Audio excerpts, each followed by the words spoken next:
В этих стенах рождаются таланты. Здесь юные жители со всей республики постигают азы искусства, учатся танцевать, играют на народных инструментах. Но любое творчество требует не только вдохновения, но и достойных инструментов для его воплощения. К сожалению, время берет свое. Сценические костюмы теряли свой лоск, гармошки и доули звук. Острая необходимость в обновлении материально-технической базы долгое время была одной из главных проблем центра, но сегодня здесь настоящий праздник. Десятки ярких сценических костюмов для ансамблей, качественные гармоники и ударные инструменты доули. Все это теперь в распоряжении юных дарований. Это, как видите, черкесские, это костюмы, комплекты костюмов девочек, комплекты костюмов для мальчиков, это ичиги, это обувь для сценическая, и две гармошки. Две национальные гармоники, что является для нас огромным подспорьем. У нас был очень устаревший фонд сценических костюмов. Национальные танцы, национальное инструментальное творчество – это сохранение национальных традиций, продолжение национальных традиций, что является элементами культурного кода нации. И, естественно, для сохранения этого необходимо, чтобы детям было интересно и выступать, детям было интересно где-то проявить свои возможности, свои творческие навыки, умения. И это одним из, естественно, немаловажных факторов является, что детям, конечно, хочется красиво выступить в красивых вещах. И у нас сейчас есть такая возможность.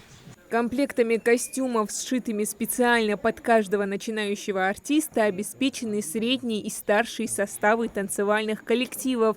Главные оценщики, конечно, учащиеся. Их горящие глаза говорят сами за себя. Мне очень нравятся эти костюмы, так как когда я одеваю именно их, я чувствую себя прям коренной ингушкой. Приятнее, конечно же, выступать в новых национальных костюмах, так как они подобраны под наши параметры. Эту значительную партию нового оборудования учреждение получило благодаря поддержке депутата Государственной Думы России Бикхана Барахоева. Это не просто подарок, а инвестиция в будущее культуры республики. Думаю, для педагогов и детей это не просто помощь, а возможность достойно представлять нашу республику на федеральном уровне. Все, что мы просили его, он нам всю эту помощь оказал, за что ему огромное спасибо. Это огромное подспорье для нас.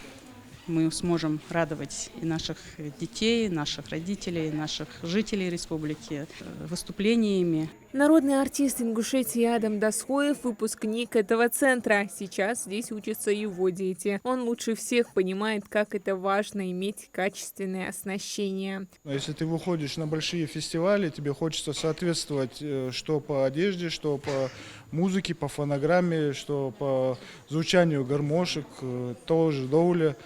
Поэтому это очень приятно, когда ты выходишь уже в новом, более современном одеянии. Это как бы стимул расти в своей профессии для детей. Такой соревновательный уровень, чтобы с другими коллективами более так выглядеть достойно. И вот он, главный результат этой благотворительной акции. Доулисты уже тестируют свои новые инструменты.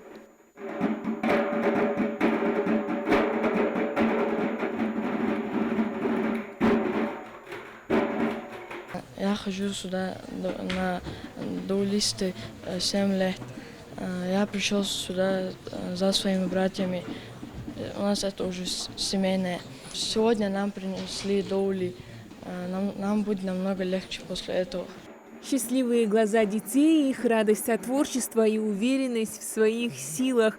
Можно с уверенностью сказать, что вложения в талантливую молодежь – это самые надежные и самые благодарные инвестиции в будущее. Хадиджа Ивлоева, Билал Ахильгов, Магаз 24.